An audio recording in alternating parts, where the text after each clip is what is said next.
Jai Radha Madhava Kunja Vihari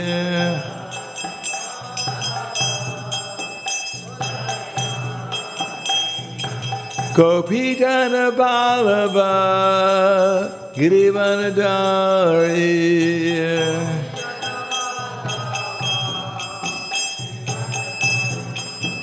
Gopijana Vallabha Girivanadari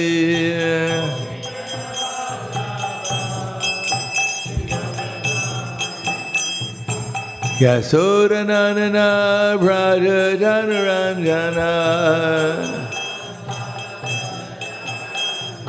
Yasodanandana Prahlādānanda Yamuna Tirha Vanachari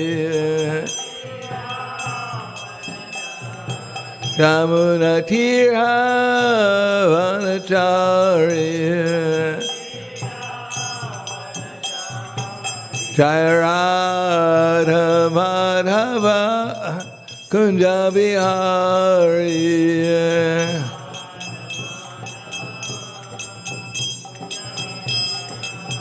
Jai Radha Madhava Kunja Vihari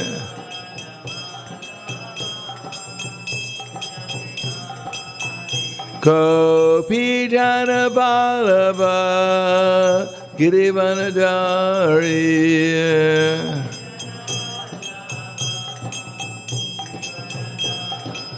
Gopijana Vallabha Girivanadari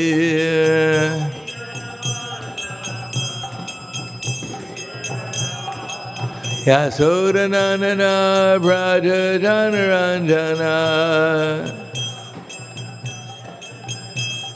Yasodanandana Prahlādānanda Yamuna Tirha Vanachari Yamuna Tirha Vanachari Jai Radha Madhava Kunja Vihari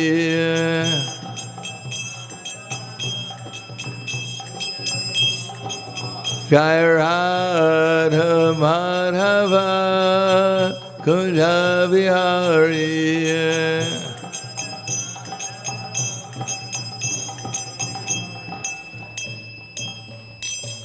Jayam Vishnupad Paramhansa Brahmadakacharya Asadhara Sadushi Shiman His Divine Grace Sri Bhaktivedanta Swami Maharaj Srila Prabhupada Ki Jai Gaur Premanande Harival glorious to these sound devotees all glorious to Shri Guru and Shri Gauranga Om Agana Timarandasya Gananjana Salakaya Chaksurun Militam Yena Tasmai Shri Guruve Namaha Shri Chaitanya Manobishtam Stapitam Yena Bhutale Swayam Rupa Kadamayam Didati Swapadantikam Vandeham Shri Guru Shri Utapadakkamalam Shri Gurum Vaishnavam Scha Shri Rupam Sagrajatam Sahagana Raghunatam Vitam Tam Sajivam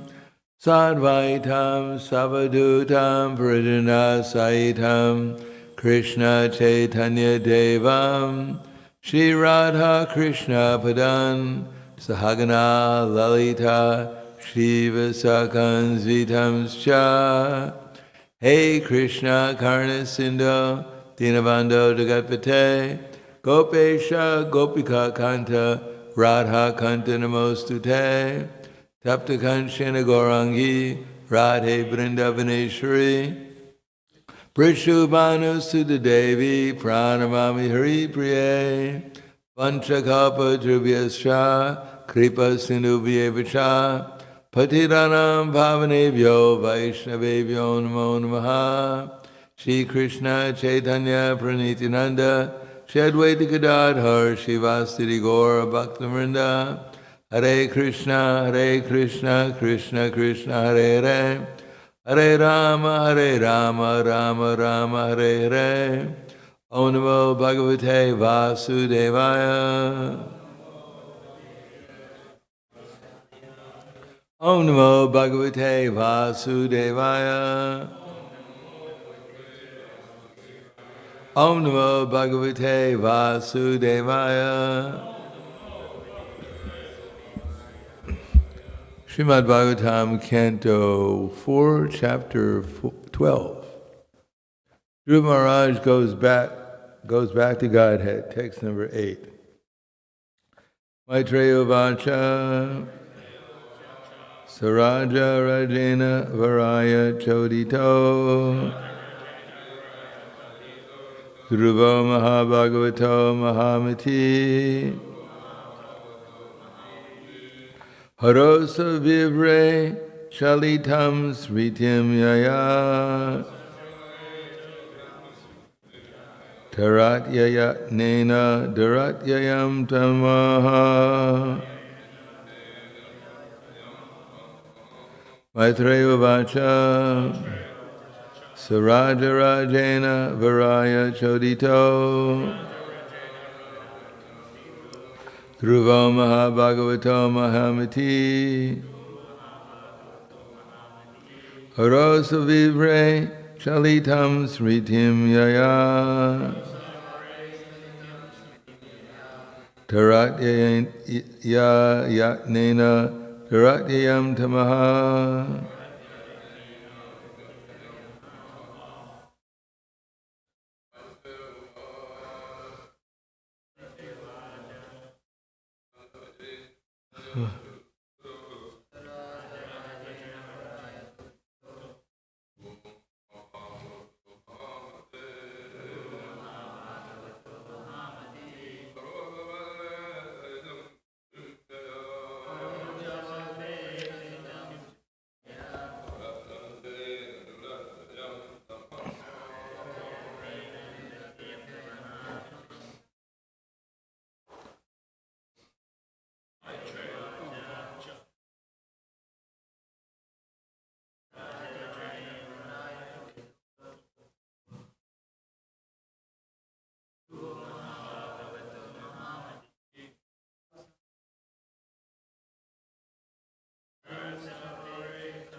Mataji.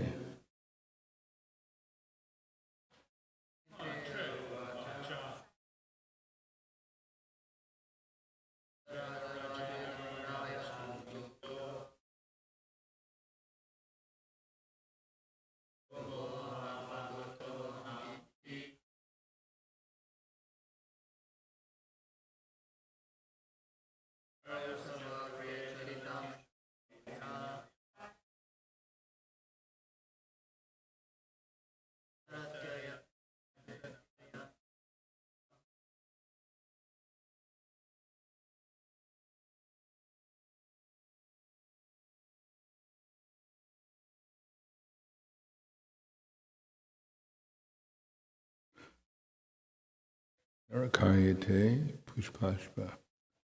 What's the first word? Narakayeva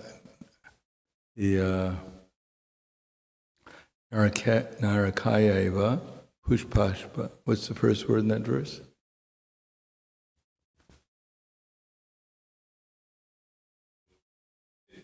No, I know that, but is there a word before Narake?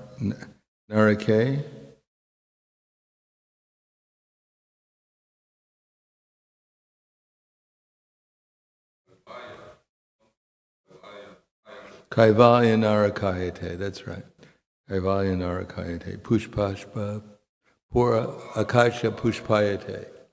Urdandandriya Kala Sapatapartha. Prokate Samstrayate.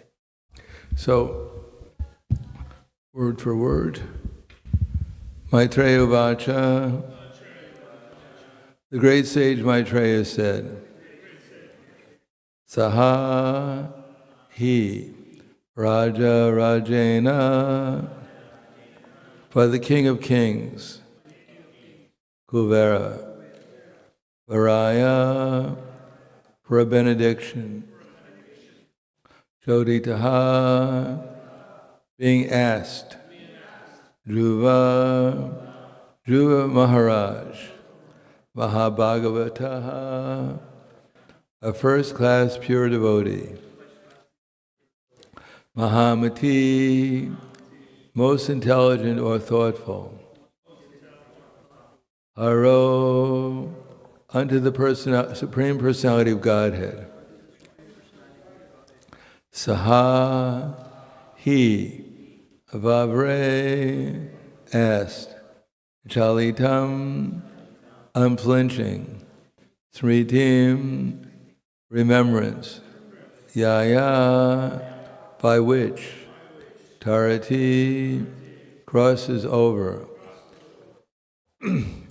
Ayatnena, without difficulty, Ratyayam, unsurpassable, Tamaha, nescience.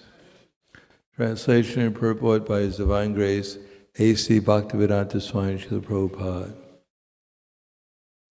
The great sage Maitreya continued, My dear Vidura, when thus asked to accept a benediction from Kuvera, the Yaksharaj, king of the Yakshas, Dhruva Maharaj, that most elevated pure devotee, who was an intelligent and thoughtful king, begged that he might have unflinching faith in and remembrance of the Supreme Personality of Godhead.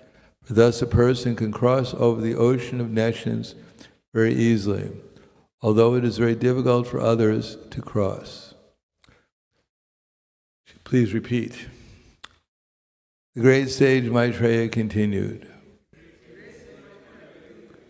when thus asked to accept a benediction from Kuvera, the Yaksharaj, king of the Yakshas, Dhruva Maharaj, that most elevated pure devotee, who is an intelligent and thoughtful king, begged that he might have unflinching faith in and remembrance of the Supreme Personality of Godhead. For thus a person can cross over the ocean of nescience very easily, although it is very difficult for others to cross. Srila Prabhupada's purport. According to the opinion of expert followers of Vedic rites, there are different types of benedictions in terms of religiosity, economic development, sense gratification, and liberation.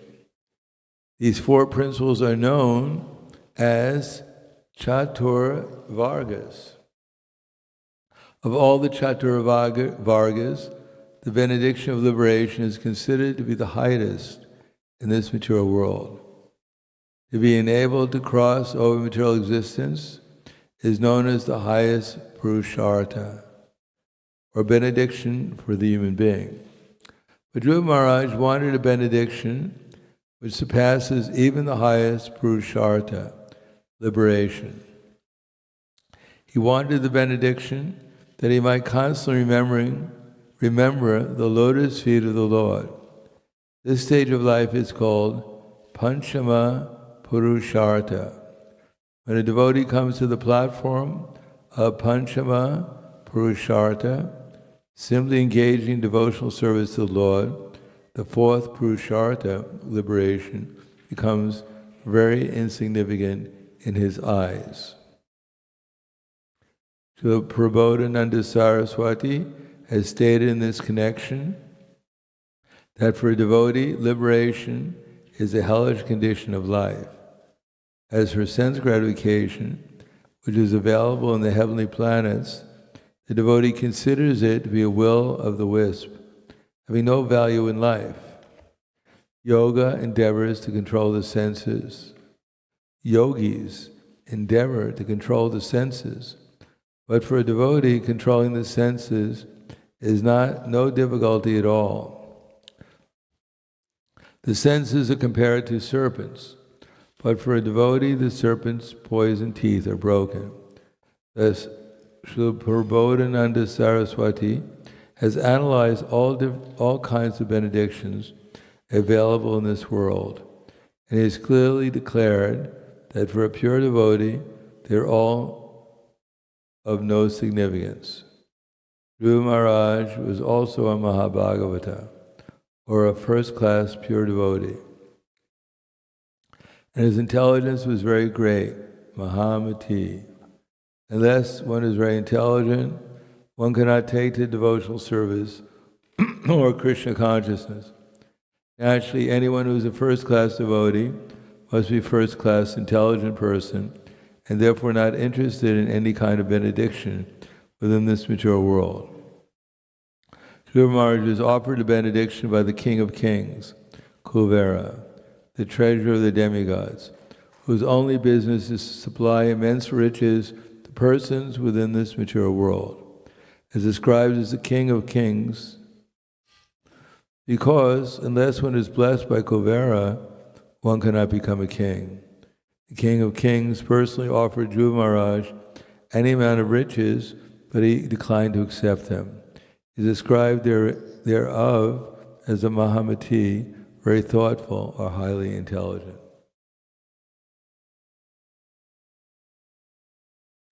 So the text again. The great sage Maitreya continued, "My dear Vidura, when thus asked to accept a benediction from Kuvera, the Yaksharaj, king of the Yakshas, Dhruva Maharaj, that most elevated pure devotee, who was an intelligent, thoughtful king, begged that he might have unflinching faith in and remembrance of the Supreme Personality of Godhead. For thus a person can cross over the ocean of nations very easily, although it is very difficult for others to cross." Namo Vishnu Padaya Krishna Prasthaya Bhutale Srimate Bhaktivedanta Swami Namane Namaste Saraswati Deve Gauravani Vacharane Nirvishesha Srinivadi Paskatya Desatarne. As Prabhupada writes in the Bhagavad Gita, repetition of something is necessary for us to understand it thoroughly. I don't think we expect when we read Srila Prabhupada's purports, we're going to discover something completely new. Actually, Prabhupada keeps on repeating the same thing, as it says in the Padma Purana. In the first chapters, actually the introduction to the Nectar of Instruction, Smartavyak Sritav Vishnor Vismatak Jatuna Kinchit Sarva Vidi Nisedyasyur Etiyor Eva Kinkara. That all the rules and regulations, what we're supposed to do and what we're not supposed to do, they're contained within one simple rule and some simple regulation. Namely, we should always remember Krishna and we should never forget him. If we follow that, then automatically all the other rules and regulations, they're also followed. And if we don't follow that, then we have some work to do. Therefore, why does Srila Prabhupada keep on reminding us of the same things over and over again? Because we're subjected to forgetfulness. And why are we subjected to forgetfulness? Because we're conditioned souls. And a conditioned soul, dhyayato vishaya pumso, sangha sanjayate kama, kama krodha vijayate, krodha bhavati samoha, samoha smriti vibramsat, smriti bramsat buddhinasho, buddhinashat pranashati. While contemplating the objects of the senses, person develops attachment with them. So what is that attachment? So subtle, just feeling that this is good is an attachment, is awakening of attachment. In other words, when we come to the platform of immersion in Krishna consciousness, then we're attached to Krishna. Vishaya vinivartante nirarasidehinam rasa varjam rasopyasya param drishva nivartate. That the embodied soul may be restricted from sense enjoyment, though the taste for sense objects remains, but ceasing such engagements by experiencing a higher taste, one becomes fixed in consciousness. So in the absence of experiencing ecstasy, and that state of ecstasy is when one comes to the platform of bhava. And before we come to the stage of bhava, there is, between shraddha and prema, there's nishta. Nishta means fixed in service, fixed in Krishna consciousness. It means that our material concept of life doesn't distract us, or doesn't distract us in such a way as we're not engaged in service to Krishna. And if we forget Krishna for a moment, or at least we forget to engage in Krishna's service for a moment, we're doing something other than what Krishna wants us to do, then it means that we're contemplating some object of the senses. We become distracted. And from such distraction, then we develop attachment. And from such attachment comes lust. And from lust comes greed. And from greed comes anger. And from anger comes delusion. Now we're already under illusion, so that means if we're under illusion, there must be lust, greed, and anger also. It's just that we're used to the lust, anger, and greed that we're experiencing, or that comes up, so we don't take it as something very unusual or very significant, because we don't know what real existence is like, and therefore living under our present existence is acceptable for the conditioned soul. Unfortunately, the next comes forgetfulness. When we're in illusion, and we remain in illusion, and we act, then we forget, and therefore we have to be constantly reminded. When I first joined the movement, every class I heard for 3 months there was only one verse the devotees had from the Bhagavad Gita. They didn't even have the Sanskrit. All they had was the translation, and there was no purport.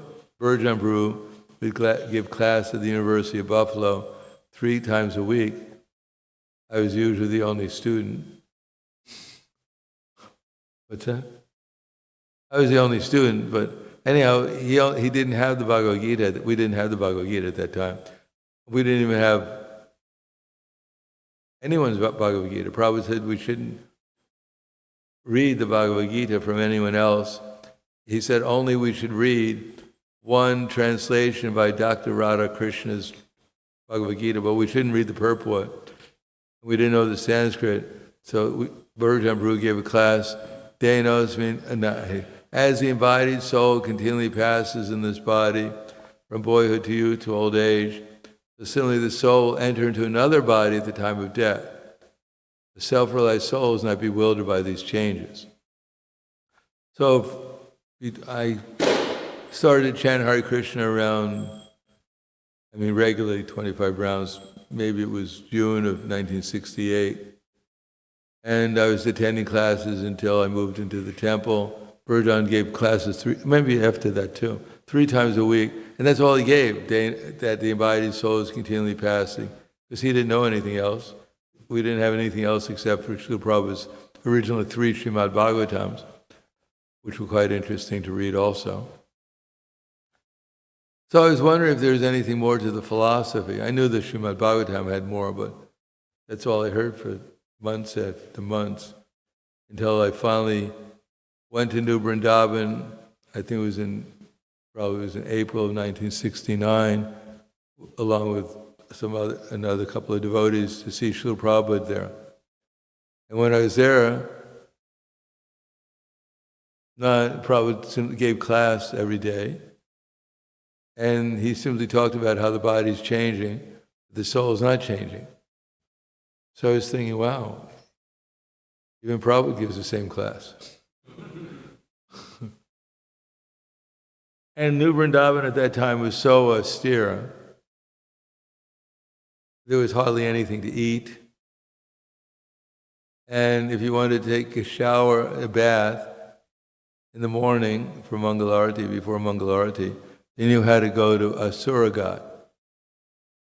Agasuragat. Agasuragat was a place at the bottom of a hill where the water would accumulate, and they put a big tarpaulin there. And you go down the hill and take a bath at around 4 o'clock in the morning or 4:30, and come back the hill, but because you were wet, when you came back, you got all dirty again because there was no tarpaulin on the hill. So you were dirty when you came back than when you went down. So I wasn't used to that kind of existence. I remember, and the Mahaprasadam, which was served to Prabhupada, although I was there for a week with the other devotees, we didn't get any. The only time I ever got Mahaprasadam from Prabhupada during that time was when the plate came down and the only thing we left was salt. So I ate all the salt. Needless to say, I became very thirsty also. And Prabhupada was giving the lecture, and then one time he gave the lecture about how we're not the body. And I said, wow, that's fantastic. I'm not this body. That's wonderful. I wonder why I never heard that before. So repetition is necessary, and then maybe sometime or another we might be able to understand something, what we're hearing. Similarly, when we read Srila Prabhupada's purports, we should understand that Srila Prabhupada is writing from a position, a transcendental position, and actually experiencing what actually Krishna consciousness is. And as we have this existence that we're attached to and we think is so, sometimes we think it's very pleasant. So there's another existence beyond this existence, which is beyond even liberation, as explained here, where one is actually experiencing what we call Krishna consciousness. Now, liberation, we don't even know what that means. The first time I understood a little bit what liberation meant was when Srila Prabhupada came to Buffalo in 1969, and he was giving a lecture at the University of Buffalo to the students in a hall. And when Prabhupada walked to give his lecture, there were actually hundreds and hundreds of students there. And when Prabhupada walked in, suddenly I was in Brahman. And it was quite pleasant actually being in Brahman. I didn't know, by Prabhupada's presence, everything was possible. It wasn't exactly the goal of my life, but it was quite nice to be in Brahman, because there was nothing to worry about in Brahman. Of course, when Prabhupada gave the lecture, he talked about Krishna. As soon as he said God, half the students walked out. Because God was a three-letter word that no one used at the university. And what I observed with Srila Prabhupada many times when he gave classes, he didn't really care if anyone stayed awake. Maybe he cared somewhat if they stayed awake, but he just talked the philosophy. Whether or not people, appreciated it or not, that wasn't his business. His business was to deliver actual Krishna consciousness, not beat around the bush, as they say. Just like we see in Los Angeles in his Queen Kunti talks, that behind Prabhupada, there are many devotees standing. And someone may think that these are Prabhupada's bodyguards behind the Vyasasana. But actually they were not bodyguards. They were all the devotees who were falling asleep. during the class that were told to stand up. And the punishment was that you had to stand behind Prabhupada's Vyasa during the class. The temple commander during the class used to come around, and during japa too, with a squirt gun. And if he saw that you were sleeping, he would squirt you in the face. And then you were told to stand up and stand behind the Vyasa. So it's not that in our present condition, the verse in Nectar of Instruction is that Krishna Nama Charitati Sutapta Vidya Pitopatapta Rasanasana Rochikanu Kinvadarada Nudinam Saivajushta Sadvi Kramad Bhavati Tadkala Mulahantri. That the holy name, form, and pastimes of Krishna are transcendently sweet, just like sugar candy. Although the tongue of one afflicted by the jaundice of avidya cannot relish anything sweet, but it's wonderful how by simply chanting these sweet names every day, a natural relish awakens with one's tongue, and one's disease will gradually be destroyed at the root. So Prabhupada had full faith in that because he was experiencing it. I had many different experiences with Srila Prabhupada. Sometimes that when I remember he was in Dallas giving the Prahlādānanda Maharaj's lectures there. It was probably around 74 or something like that. And when Prabhupada was talking about Prahlāda Maharaj and the pastime of Prahlāda Maharaj from the 7th canto, because that's what he was working on at that time, then I remember I could actually experience what he was talking about. It actually became real, the pastime. Not that I was completely there in the pastime, but I suddenly realized that actually talking about the pastime is actually, for Prabhupada at least, was experiencing the pastime. Now, generally speaking, I didn't always have that experience when Prabhupada was giving a lecture. Even sometimes in New York, when he was giving lectures, I would fight to stay awake, and sometimes I wasn't successful. And sometimes when I was with Prabhupada, I was in a completely different universe, spiritual universe. So many factors were there. It's not that I was on the stage of Nishta, but by the presence of a pure devotee, or by somehow or another previous activities, one can actually experience something beyond just reading the verse and thinking, well, I heard that before, and, where did he get this from? Just like in this verse, Prabhupada uses Kaivalya Narakayate, Tridashapura Kasha Pushpayate, Durdentendriya Kalasapapartha Prokati Tamstrayate, Vidi Mahes Chakitayate, Sukha, what was it? What's that? Gayate. No, Sukha Vishvam Sukha Sanjaya.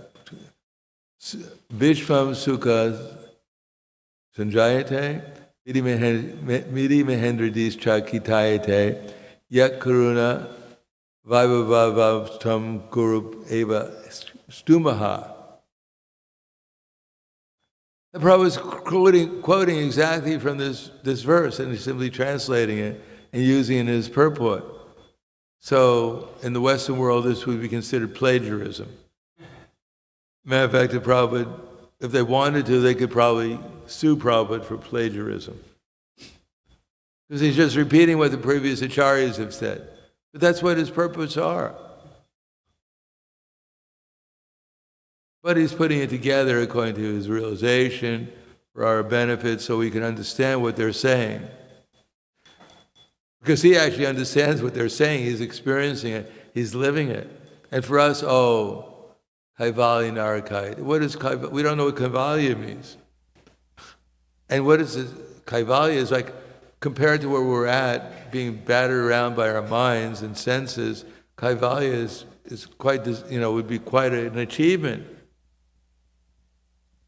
to attain liberation from the material. We're trying to come to that platform, but we're trying to come to it by the practice of Krishna consciousness. But it's not something to be dismissed, although from the point of view of Prahlādānanda Saraswati, it's hellish. But for us, it would be more than heaven. It's actually beyond heaven.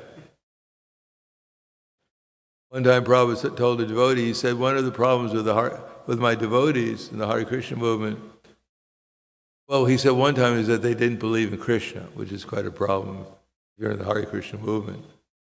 The other time, he said that they want to go to the heavenly planets. Otherwise, those are the more serious devotees. The other devotees came to learn how to sell paintings. And after learning how to sell paintings, they set up their own business somewhere. They weren't even interested in going to the heavenly planet so much as to get some kind of economic development, which Prabhupada writes in the Bhagavad Gita. Sometimes devotees come to the Hare Krishna movement with a hidden movement for economic development, and when they actually attain that, then they leave. Even before I joined the movement, I had friends who were in the movement in 1968, who were living at 26 2nd Avenue. I didn't know how, I wasn't so familiar with the Hare Krishna movement at that time. But they were interested, but they were not interested to go back to Godhead. There's no one in the Hare Krishna movement knew what it meant practically at that time to go back to Godhead. But somehow or another, they wound up at 26 2nd Avenue, living there for some time. And then they disappeared.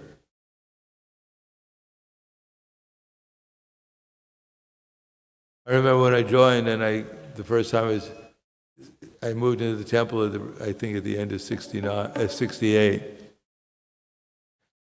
And I was living in the temple, and our temple was very small. I can't even describe it. It was a railroad shack. There's the train tracks that go by.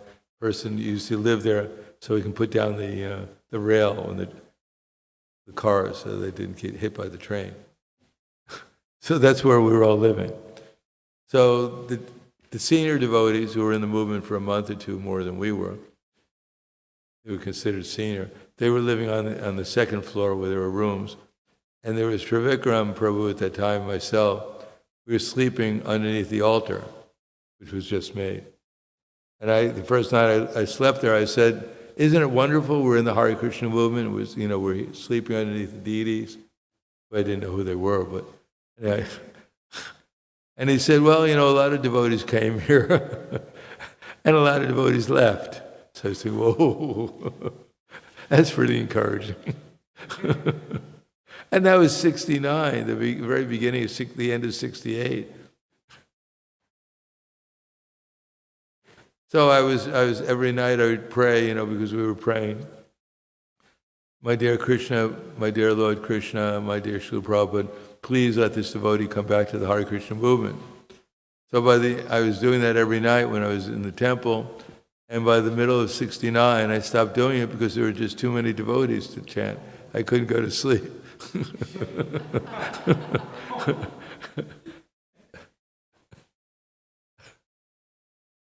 So not everyone can appreciate or understand what Prabhupada says in his purports. Because they think, oh, this is just, I heard this before. Well, we haven't heard anything yet, practically speaking. I haven't even heard that we're not the body properly. Although we get some glimpse because the hearing about Krishna feeds our intelligence, and we get at least a little intelligence that I'm not this body. When we hear it, at least. Sometimes they say when we walk into the temple, the devotees walk into the temple, and they pick up their halo when they come in. They wear it during the class and during the program. And when they leave the temple, they leave the halo at the entrance of the temple. And when they walk out, two little horns come up. And they're back and a little tail comes out in the back, which they tuck in. And they're back to their normal life again. So this is, as Krishna says, Rajaguyam, Rajavidya, Rajaguyam, Pavitramidam, Uttamam, Pravakshavagramam Dharmyam, Susukam Kartamavya. This knowledge is actually great mystery. Guyam, it's actually great mystery. We're thinking, well, it's being distributed everywhere, handing out thousands, millions of books. How can it be a mystery? As Krishnadas Kaviraj Goswami says in the Chaitanya Charitamrita, he said, I'm giving the most confidential knowledge about Lord Chaitanya and devotional service. How are these animals like the dogs and the hogs and the camels and asses? We're giving this knowledge to them. How are it's like throwing pearls to the swine, as Lord Jesus Christ said. How am I doing this, writing about it? Then he said, no problem, because they'll pick up and read it. They won't understand anything what it's all about. Whether they hold the book like this or upside down, it'll mean the same thing to them. Because it's hidden. Aham prakasha sarvasha yogamaya samavrita mudoyam nabijanati lokayam ajam avyam. That Krishna said, I'm never manifest to the foolish and unintelligent. To them I am covered by my eternal creative potency, yogamaya, so the deluded world knows me not. I'm unborn and inexhaustible. So although we're hearing it, we should hear it with the attitude, not that I've heard this before, because we haven't heard it before. We haven't heard it, but to speak of hearing it before. Therefore, Prabhupada told one devotee, he said, you should know every word what it says in the Bhagavatam. Know everything what it says. Of course, we may not remember that, but anyhow, we should understand that this knowledge is quite confidential, and we have to qualify ourselves to hear even the most basic knowledge. What to speak of things esoteric is explained in this verse. Kaivalya narakayate. To think, or as a devotee said, that, how does that verse start with, I spit at the thought? Where the devotee says, I spit at the thought.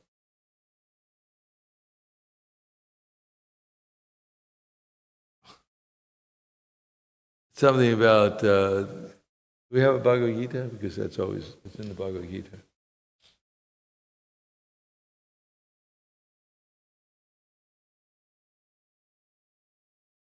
Oh, what's the first word? Yadavadi mama Krishna chaitam nava-navarasa damanyuta usit tadavadi bhattasama smarame sangama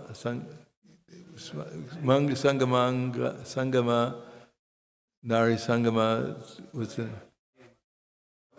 Bhavati mukha susti nishtivanam cha, vikara nishtivanam cha. So, he's spitting at the thought of what we're dreaming about. Sometimes. Prabhupada once said that pure devotee means, he explained what a pure devotee, he said, I can be in a room full of naked women and I won't be disturbed. So I don't think we're eligible to try that out right now. But here at Kurukshetra Maharaj, because of his absorption in Krishna consciousness, he's saying that vikara shustu nistivanam cha, that whenever it comes to his mind, that he becomes disgusted with it because of their higher taste. So that is not even narakarya, it's not even kaivalya, it's not even liberation. It's a much lower experience, sense gratification on that level. When Gop Kumara, I forgot about it. Do we have any water? Yeah. When Gop Kumara, the Brihad Bhagavatamrita, he was going from one material situation to the next by the chanting of the Gopal mantra that his spiritual master gave him. Starting from this planet, just going to a place where he was chanting Hare Krishna and he got to become a king somewhere. Then he went to Jagannath Puri, became the king. Then he went to Indraloka when he found out about that by chanting the mantra. Not just immediately, it's not that he sat down with his japa beads and chanted Hare Krishna and suddenly Indra sent a heavenly airplane for him. No, it took lifetimes. And then from Indraloka, he went to Maraloka, he went to Janaloka, Tapaloka, and then he went to Brahmaloka and became Brahma. And then he heard about liberation. But before he went to Brahmaloka, liberation, before he obtained liberation, he went through the different coverings of the universe. From water to fire to air, and finally got to the last covering before liberation. And who came to visit him?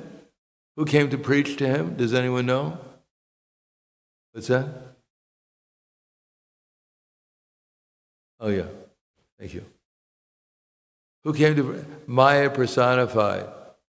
Sex personified came to invite him to stay there and enjoy with her.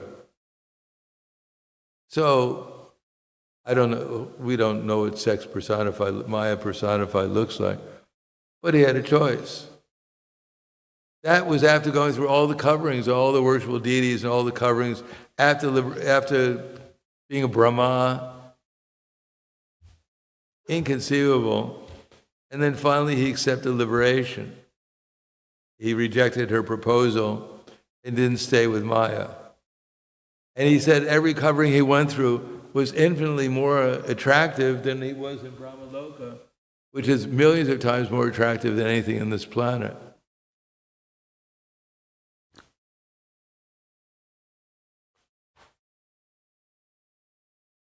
Which means the Apsaras, Urvashi, Ramba, they look ugly compared to Maya personified.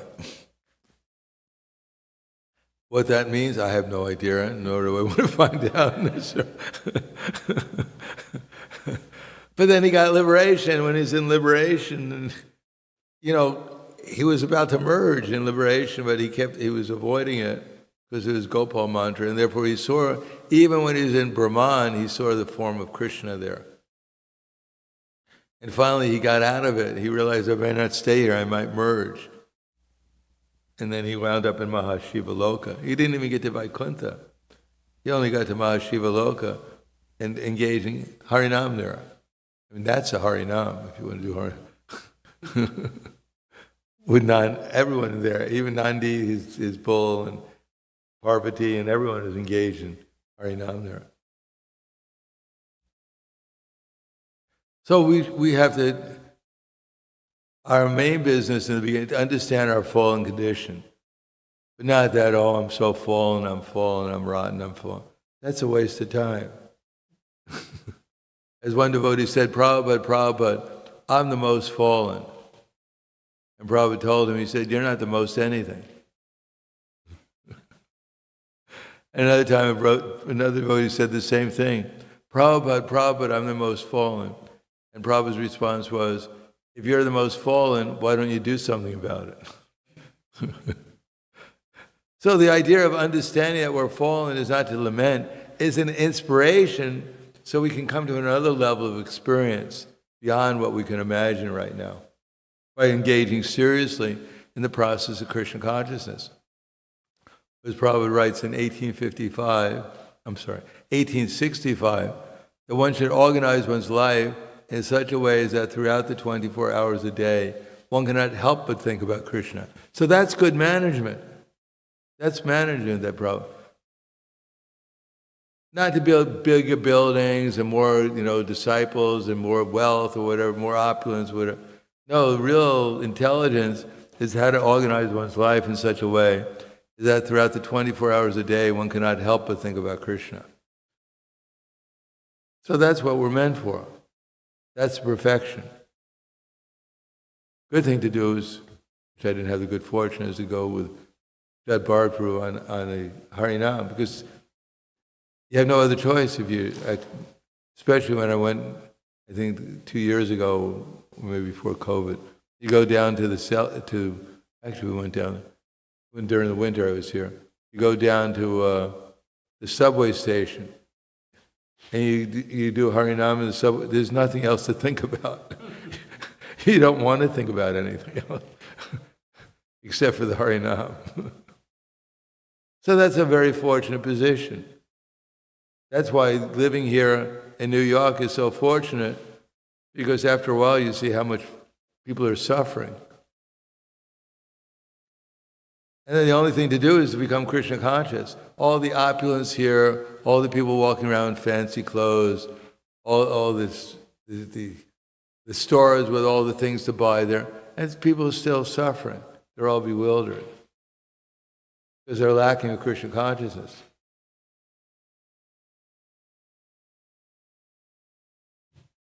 So therefore material opulence is not so attractive.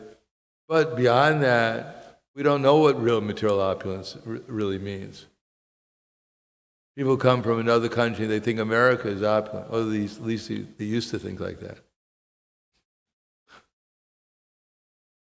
But we have no idea what the allurements of material energy should be, how much we have to take shelter of. Prabhupada came to Boston in 1969, and he walked into the Boston Temple at that time wasn't on Beacon Street. I don't know where. Maybe it was Beacon Street. I don't know where they are now. Anyhow, it was the first temple where they had ISKCON Press. They moved ISKCON Press into it. And there were 2 stories, so that was like a skyscraper of the Hare Krishna movement at that time. Actually 2 stories, a big temple room. And Prabhupada came for Srila Bhaktisiddhanta Saraswati Prabhupada's disappearance day. And all the devotees were in the temple, and I was in the temple. I didn't go to the airport. Some of the devotees went to the airport to greet him. Some of them stayed in the temple doing bhajan, waiting for Prabhupada to come. And still the picture was there, Chaitanya Mahaprabhu doing Harinam, his arms out like this, and behind him is the Harinam party. And I was there, and I noticed when we were doing bhajan that the picture of Lord Chaitanya started to become effulgent, it was glowing. So I was thinking, well, that's interesting. He must like the kirtan or something. But then Srila Prabhupada walked up the steps, and when he was walking up the steps, the whole room turned into Vaikuntha. And Prabhupada looked at me, and I could see perfectly that he understood, he could actually see who I actually am. And then Prabhupada, after the end, he went down the stairs to see the press that was installed there, and I was back in Boston again. And then the devotee who was taking care of Srila Prabhupada, he said Prabhupada wanted, because there was no room for Prabhupada to stay in the Boston temple. So Prabhupada went to his room, wherever, as some hotel, and he stood by the front of the bed and then fell back on the bed and rolled over and said, I pray to my spiritual master every night to please protect me from Maya. So that was the mood of Srila Prabhupada. Of course, Maya won't touch us because we put on a dhoti. As soon as Maya says, she sees a dhoti is sorry, she immediately folds her hand and says, sorry to bother you. And Prabhupada's praying that his spiritual master protect him from Maya. So we don't have to be, we're already in Maya. We have to pray to Prabhupada, please get me out of Maya. So we can understand what's actually going on in reality, what these books are actually telling us about. What's the actual experience that we should be experiencing? Otherwise, we can read the books, which hopefully we do read the books, or come to class, but we may be almost like licking the bottle of the honey. We have to pray, and we have to act in such a way as we actually enter into the honey, and then we'll actually become really enthusiastic to give these books and this Hare Krishna philosophy to others, because we'll realize how sweet it is, what a wonderful gift it is.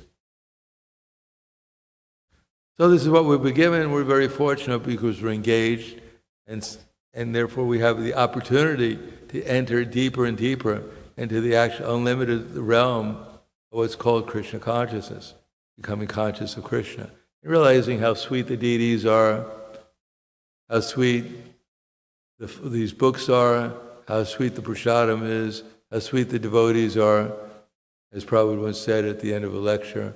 Because at that, when I first joined, we didn't know anything about cooking. I joined the movement only, I I had some spiritual realization when I was in college in the middle of '68. And then within that week, that realizations I was having, that I became a vegetarian, so I did hatha yoga 8 hours a day, read the Bible and all kinds of books like that. And then, but I didn't know I knew how to cook because I was cooking since I was a child, but just how to make rice and things like that. But I didn't have time, so I was just eating bananas. For 3 months, I just ate bananas. But in Buffalo, where the temperature gets below 20 below zero, bananas don't make it very well. So I was actually getting really hungry. Even I became I started to eat macrobiotics to get something a little warmer. But just carrots and brown rice. I wasn't exactly overwhelmed with ecstasy eating them. So the Trivikram Prabhu at that time, he gave me a piece of banana bread. So that hooked me. I had to move into the temple. Besides, I was chanting 25 rounds, but I realized I better move into the temple to get something to eat soon. So that really allured me. But then they made me one of the cooks, so the prasadam wasn't always so first class all the time.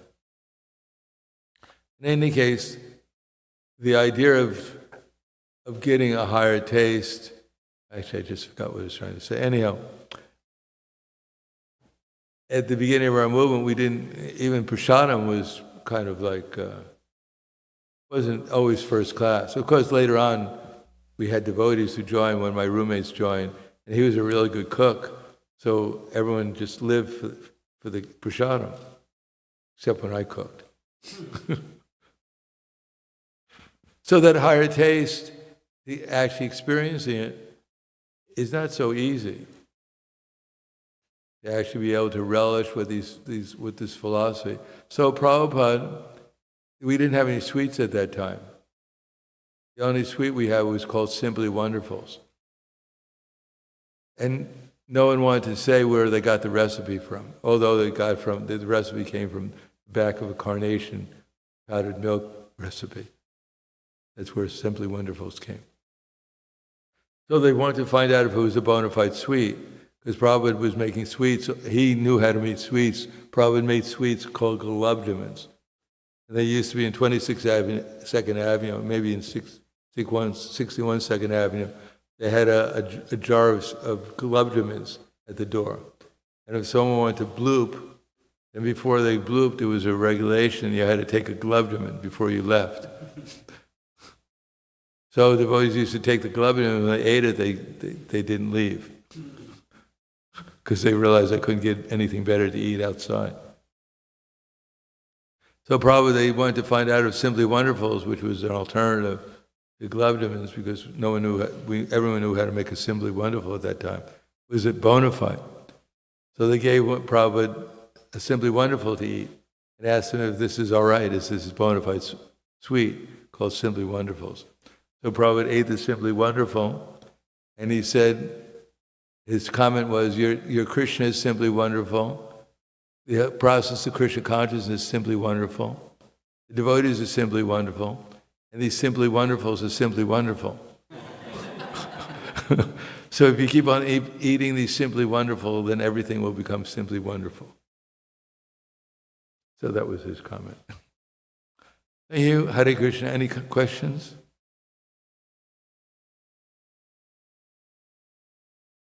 Yes. Just a historic thing. I was wondering, like you said, when you joined, like when you came to the temple, '68, there was no Bhagavad Gita yet. Do you remember when it came out? I know it's 1968, but towards the end. It's 1969. The Little Blue Bhagavad Gita came from Macmillan. Yeah. And we got a box of them, and that was our Sankirtan to sell those. Because other than that, we were selling back to Godhead.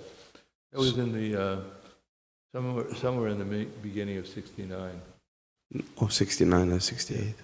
And what was the name of that Bhagavad Gita that Prabhupada says you can read, not commentary, but read? That was Radha Krishna, Dr. Radha Krishna, the Vice President of India, his Bhagavad Gita. Who's about it? Dr. Radha Krishna. Oh, okay. Gotcha. Thank you so much. Appreciate you. Don't Hare Krishna. suggest to read it. Huh? I don't suggest to read it. Prabhupada mentioned, later on, he mentioned that Dr. Radhakrishna said that Krishna is not the Supreme Personality of Godhead. In his commentary, he said, it's the unborn within Krishna who is the Supreme. Mayavadi, he was an impersonalist. But he said the translation was good. I love your stories. Maybe you should publish a book one day with a bunch of stories, and it's going to be amazing. Yes, thank you. Thank you so much. Anything else? Thank you very much. Grantaraj Srimad Bhagavatam ki jai. Srila Prabhupada ki jai. Gaur Premanande Haribol.